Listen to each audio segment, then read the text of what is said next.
Hello, and welcome back once again to the It Depends Lessons in Technology Leadership podcast. I, as always, am your host, Kevin Goldsmith, and I try every other week to bring you lessons from my 30 plus year career in leading technology teams at all different levels. This week, we're going to talk about one of the things we all have to learn as we advance, which is leading things we haven't done before.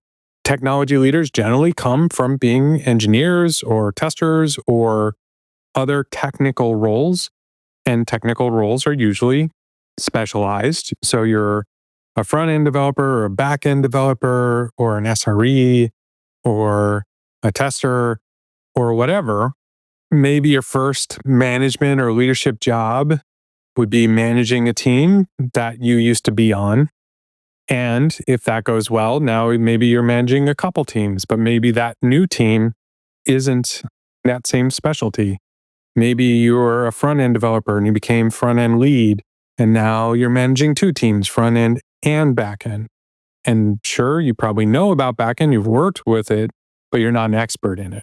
That continues, where as you move into more and more senior roles, now you're managing lots of teams that you know stuff about, but you have no direct experience in. And this is a little scary because oftentimes you become a manager because you've excelled at leading or directing or supporting specific technologies, and your team knows that you know that technology and they appreciate your perspective. And now you find yourself managing stuff you don't know that much about. And it's very scary for people. Now, I've been around for a while.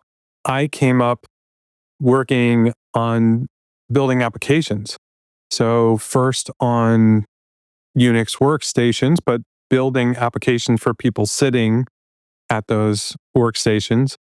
Then moved into desktop applications. I'm really an old school application developer. That's my background. That's what I did. And when I was first leading teams, I was leading teams doing that. My first job was managing an application development team with some talking to a backend. I was still developing code. These are small teams, so I was still an active developer on the team.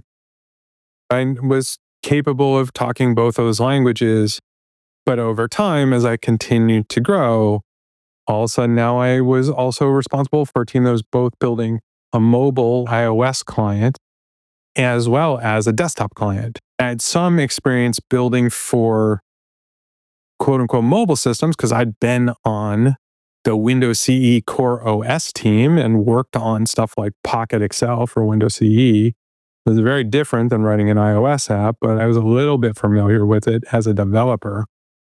But definitely I was starting to get out of my comfort zone.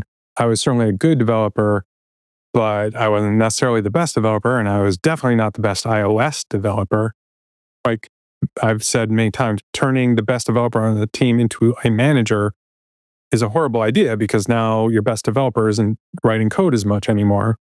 But I felt that I needed to maintain some sort of technical credibility, so I spent a bunch of time trying to learn a little bit of iOS development.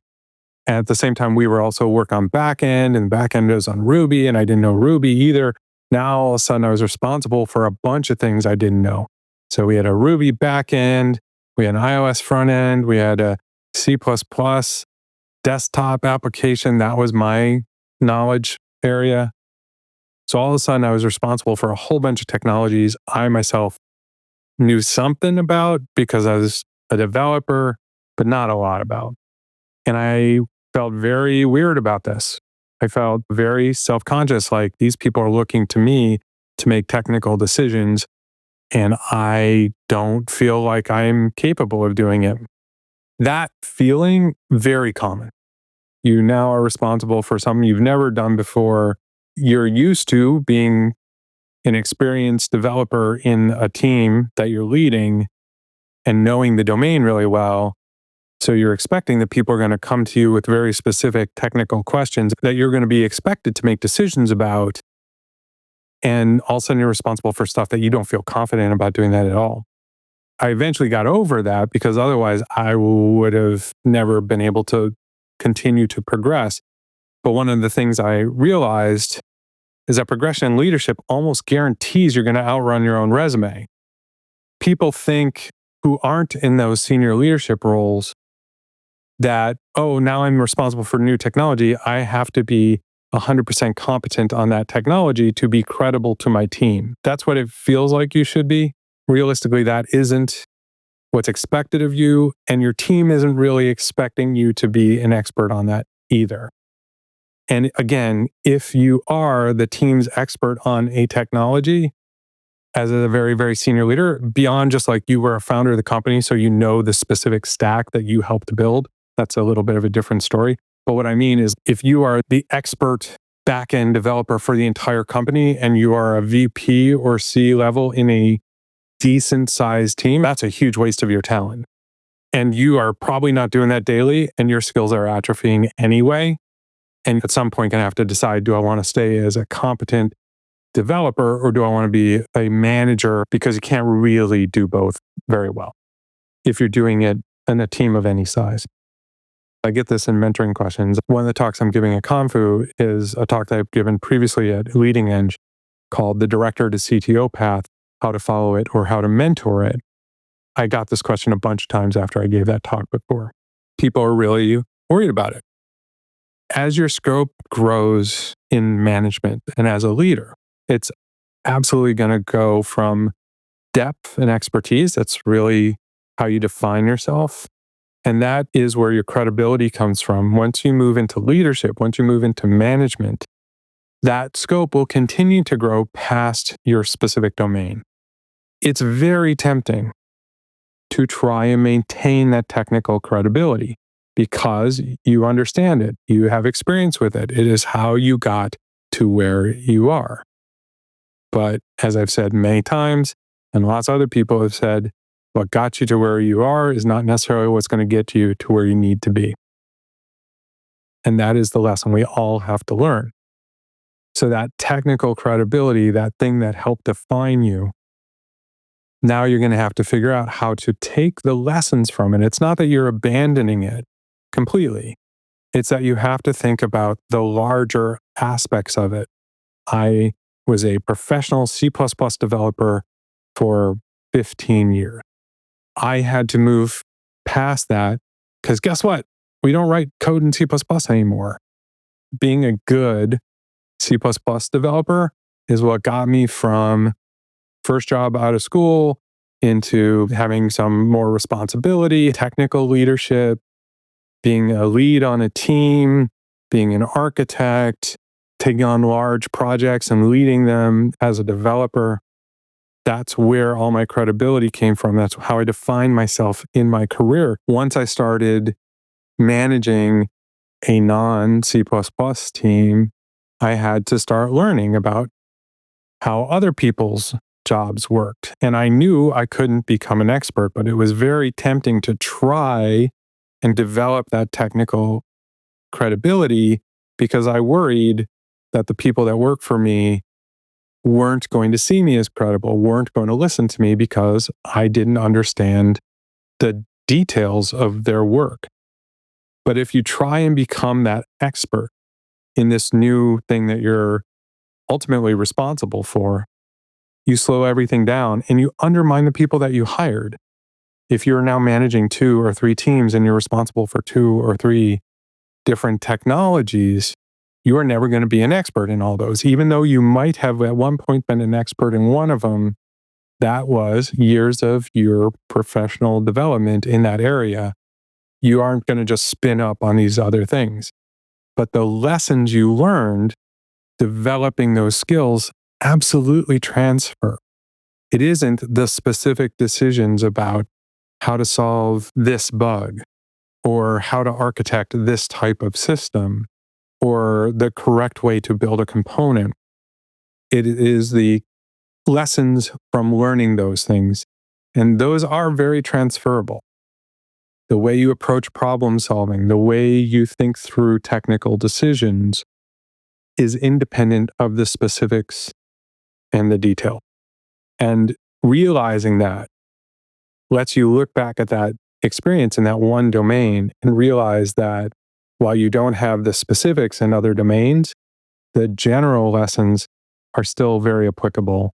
And you can ask the questions with confidence about how people are solving a problem or about how they're approaching the design. You can check their thinking and make sure that they're using good practices and using good approaches, because that is surprisingly transferable. The other temptation is to just not care, is to just completely ignore it. And I've seen leaders do this as well. I'm a mobile developer. I'm now responsible for mobile and the server components. I don't know the server stuff. I'm just not even going to pay attention to it. I'm going to put all my energy onto the mobile side. That's what I know. That's horrible. That is a horrible approach, because that team is going to feel your lack of interest. So if you fully disengage, you lose that signal, you lose the context, you lose accountability. That's worse. You may say, well, I don't know that stuff so well, so I'm just going to trust that team. One, you're still accountable for it, whether you understand it or not. And two, that team's going to sense like you don't care about them. They're probably going to do worse work because they're going to be very less motivated. Their boss doesn't understand it.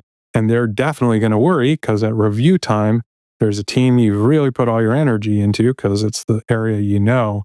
And there's a team you really haven't spent a lot of time with because you don't want to bother to learn it. And that team's going to always wonder if they're getting a bad deal because you aren't interested in their work. So trying to become an expert in the new technologies, not a great strategy. Ignoring them, also not a great strategy. You got to find something in between. The real challenge isn't a lack of knowledge. It's shifting what leadership means as your scope grows. As I continued to grow and take on more responsibility, I went from, okay, now I'm managing stuff I'm vaguely familiar with because it's teams I've worked with, it's not teams I've worked on, to taking on new teams where I have no experience, or new teams because the whole domain is new. That happened to me where all of a sudden now I'm responsible for data. Data didn't exist as a domain until not that long ago. I was already a director where all of a sudden now I'm responsible for data. And I had never been responsible for data because data hadn't existed as a team in any company I'd ever been in. So now it's not only a new thing I was responsible for, it was a new thing. I had to learn enough to work with that team and to be supportive of that team and understand how that team was part of my organization and how to utilize them well and how to integrate them well. That continues as you move into more and more senior roles. Once I became a CTO, I was now responsible for security. I also became responsible for IT, which I'd never been responsible for. Obviously, I'd worked with IT teams, like the help desk and stuff like that, but I'd never been responsible for it. So I had to learn about that. And I had to learn about security and compliance at companies and governance, all these kinds of things I'd never been responsible for. The good news is it's not very often in a career you go from managing a specialty to now managing a whole bunch of stuff you have no understanding of or no experience with. Usually you're taking on more and more. And if you are lucky, usually you're taking on a new thing and then a new thing and a new thing. And usually by the time you're getting to that C level or VP level, where all of a sudden you're responsible for a pretty wide portfolio of things, usually by that point you have some experience with taking on new things that you don't know quite as well. And again, if you don't make the mistake of trying to become an expert in those things or completely ignoring them, you get pretty good at taking on new things, talking to the people that do it, finding the pieces that you can understand, connecting with them. And I'll tell you now, having been responsible for lots of these things for many years, you get more and more comfortable with them. You get more and more confident with them. It's not that you become an expert. You still very much depend on the people and the roles and the leaders that you hire or that you inherit in those roles. If they're good, you're still depending on them for the details, but you can represent those teams more and more confidently as you gain experience and as you have those conversations if you're curious. and you're interested and you're talking to them and you want to understand them. My job is to be responsible for everything and make sure everything is working. And I need to be paying attention across all these different domains and supporting them and making sure they're doing the right thing, because I am, in the end, accountable for all of them. If anything happens in the organization and I'm not paying attention to it because I don't know it and I never bothered to learn, and I'm not curious, I'm not talking to the people because I'm focusing on something else, in the end, I'm still responsible for it because I'm the leader of the organization. Over time, you pick up a new thing, you pick up a new thing, you pick up a new thing. You get good at learning how to do that well. That's just part of learning on the job. And if you have good people running those teams, they're going to be instrumental in helping you understand their jobs, helping you understand their teams, because they want their boss to understand what they're doing. So they're not going to resent you. They're going to support you if you have the right people in those roles. Failures for leaders, especially more senior leaders, rarely come from lack of subject matter knowledge. So CTOs, VPs, directors very rarely fail from lack of subject matter knowledge. They fail because of unclear ownership, incentives, expectations, understanding the system, being curious about their teams, talking to their teams, listening to the people that work for them. You're not expected to catch weird little things. Your experience over time will actually help you ask questions because you've seen problems arise before. You get good at that, but it isn't expected for you to be the expert. It's expected for you to hire experts, to manage them, to support them, and to make sure that they're giving you the information you need. The progression most leaders have to make is to go from doing the work to reviewing the work to designing how the work gets done to designing the system that produces good decisions. When you lead areas you don't have direct experience in, your role shifts firmly into those last two, that designing how the work gets done and designing the system that produces good decisions. We've talked a lot about building systems and seeing the work that your team does as a system. It comes into play here absolutely as well.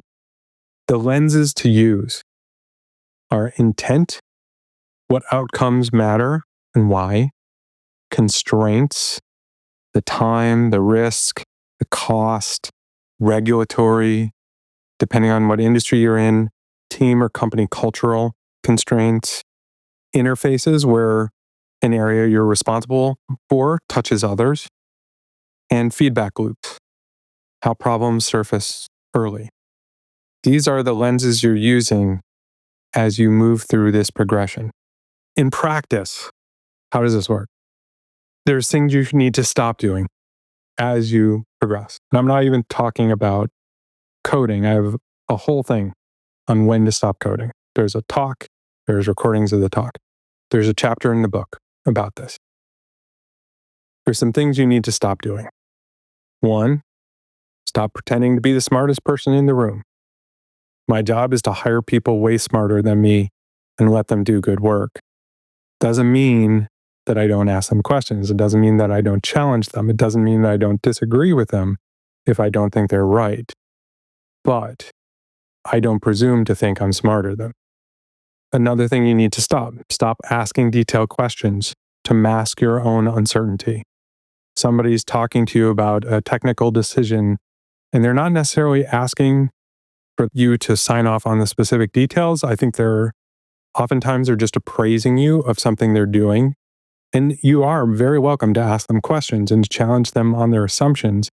But it's very easy to attack little details because you don't necessarily understand, but you pick up on little things. And so you're trying to make yourself seem like you understand it more than you do. People see right through that. It actually makes you not look so good. Another thing to stop doing, stop measuring success only through artifacts or dashboards, measuring to the metrics, measuring just on the output instead of outcome. As you move into more senior levels of leadership, you are more responsible for outcomes than outputs. If you are a lead or an engineering manager, you are often directly responsible for outputs as well as outcome. Did we deliver the thing the way we said we were going to deliver it? Did we reach our sprint goals? Those kinds of things. As you move into more senior levels of leadership, obviously, if you miss big deadlines or that kind of thing, yeah, you got to worry about that. But really, what you're trying to drive, especially as you move into more and more senior levels of responsibility, is outcomes. Some things to start doing. Asking how the decisions are made, not just what decisions were made. Making sure that the folks in your organization are using good processes, are using good decision-making approaches. That's more important, because if you don't understand the details of the decisions they're making, you want to make sure they're using a good process. Probing assumptions instead of solution. Your team tells you, we're building this thing. We're going to use these technologies. You're not an expert in those technologies. Hopefully, the people that work for you are. But you can challenge their assumptions. Why do you think that this is the right solution to this? What are you assuming about how the platform is going to grow, or those kinds of questions? Have you thought about how we're going to maintain this? How do you expect this to scale? The classic kind of question you can ask, leaders ask in every meeting if they want to sound smart, which is how will it scale? That's actually a pretty valid question a lot of the time. Asking it just to ask it is kind of a joke. Clarifying the trade-offs explicitly. The one thing you have as a leader and a more senior leader, the more you have context. You see across the organization sometimes things that individual teams don't. You can understand that if a team is pursuing solution A, that might have impacts to another team that is going a different direction, or a parallel direction, but using a different technology choice. You can start to say, hey, have you talked to this other team? They're solving a similar problem in a different way. Things like that. That is absolutely things you should be doing. And also saying, have you looked at the cost implications of that? You are responsible for things like that. Teams don't necessarily think about it because they're not thinking about the bigger picture, because it's not necessarily their responsibility. It is yours. There are questions at scale across any domain, familiar or unfamiliar. What does good look like here, and who decides? It's a great question to ask. What happens if this fails? Are we relying on heroics here? Is this team trying to do a super complicated thing that only one person on the team knows, and they're going to have to work nights and weekends to make it happen, and it makes it much less likely to be successful? What risks are we knowingly accepting? Is another great question. Just to clarify the team's thinking, make sure they've thought through these kinds of things. And that is completely domain independent, whether you know it or not. They should have good answers for this stuff. You want to be curious. You want to learn something about each of these domains you're responsible for. You're just not looking to become an expert. You're looking to understand it well enough that people can tell you what they're doing and you understand it at a high enough level. Over time, you do start to learn the levels below it.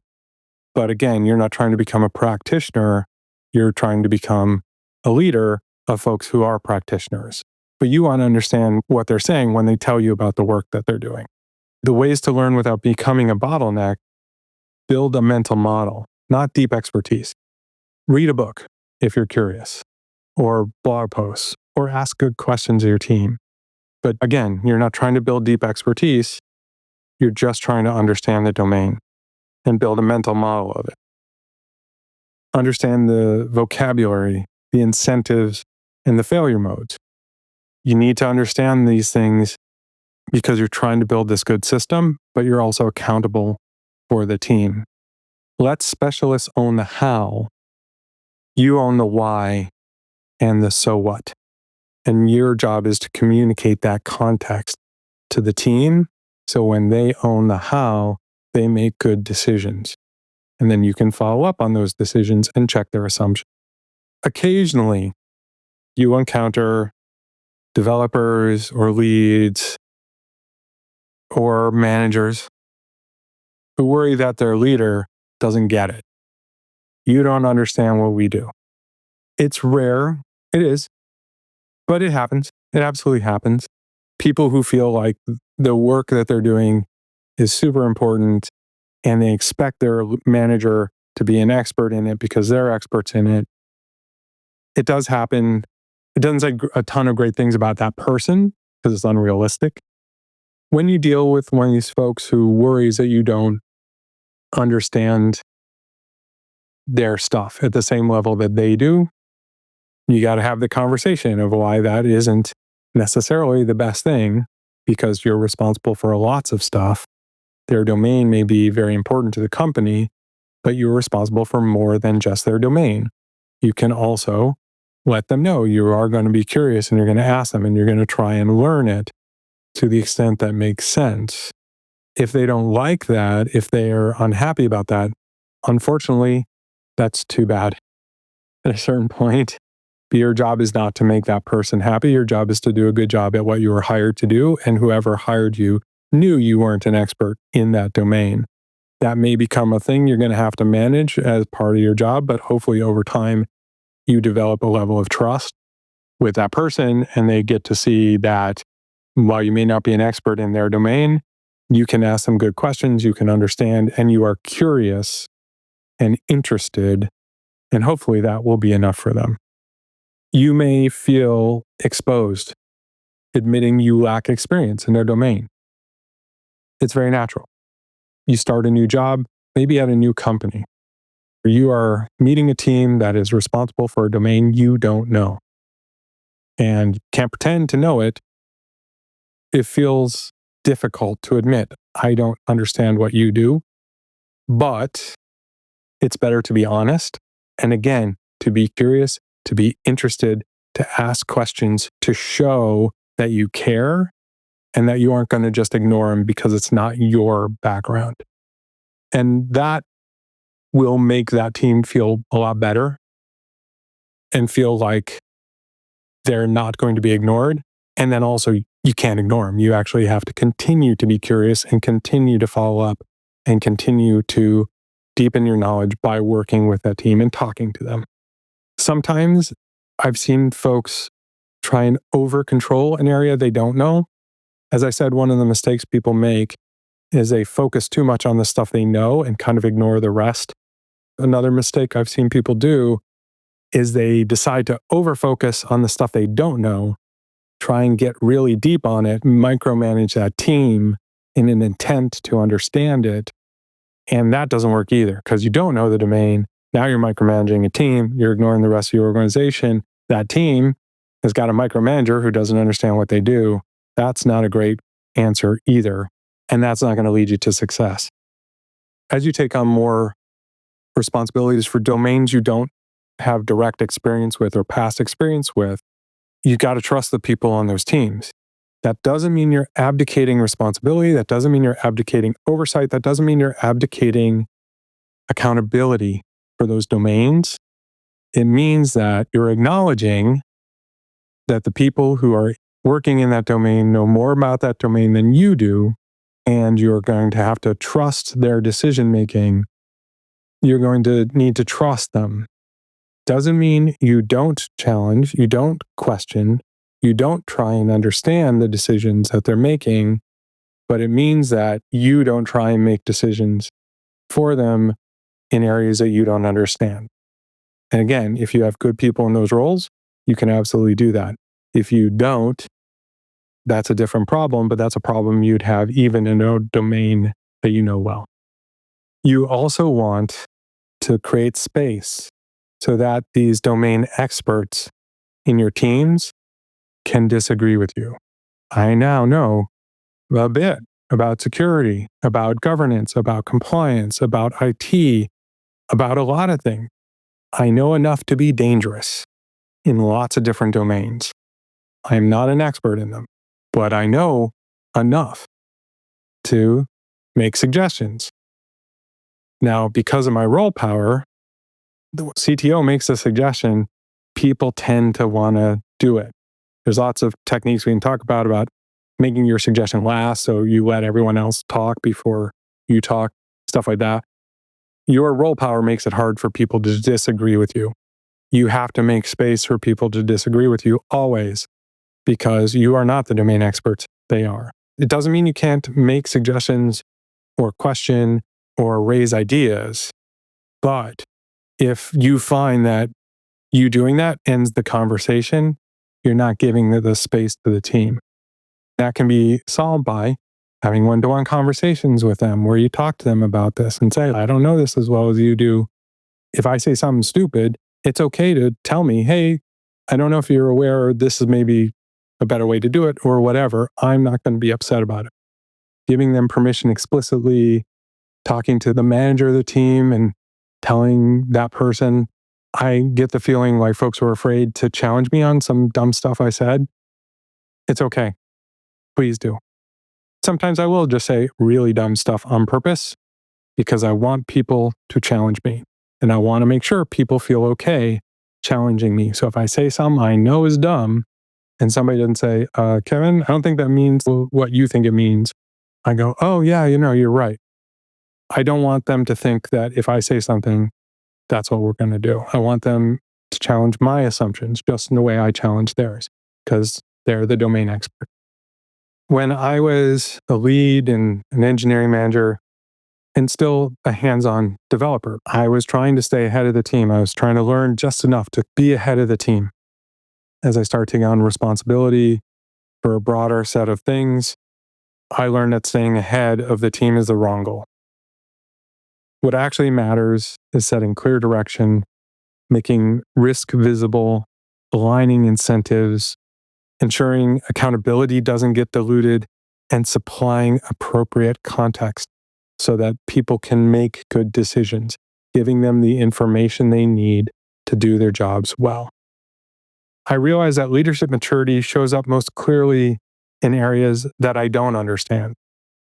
As I took on areas that were not my domain, that allowed me to be a pure leader because it wasn't an area that I had expertise in.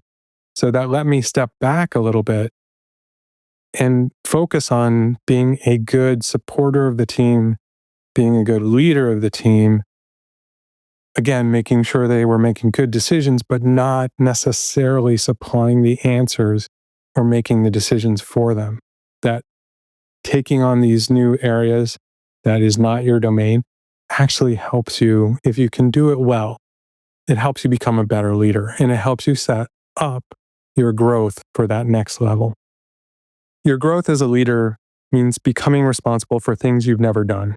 Your job isn't to master those domains. It's to lead the system around them. If you remember one thing from this podcast, you don't need to know how to do the work to know whether the work is being led well. So for you listening, where has your scope grown faster than your experience? And how are you showing up there today? Thanks again for listening. Remember, I'm speaking at Confu next month, giving 2 different talks in Montreal. If you're coming, would love to catch up. Let me know on social or at email at contact@itdependsbook.net. Either way works. I hope your year's getting off to a good start. I hope that you're back into the swing of things. I will see you next week in the newsletter. I will see you back here in 2 weeks for the podcast. Have a great week.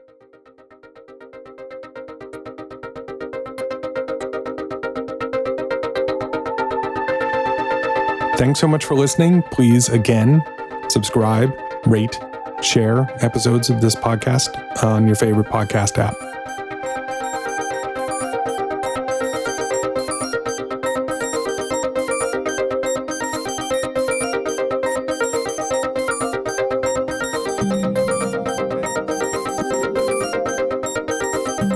Thank you for Answers to April for the music used in this podcast. To hear more from Answers to April, visit answerstoapril.com.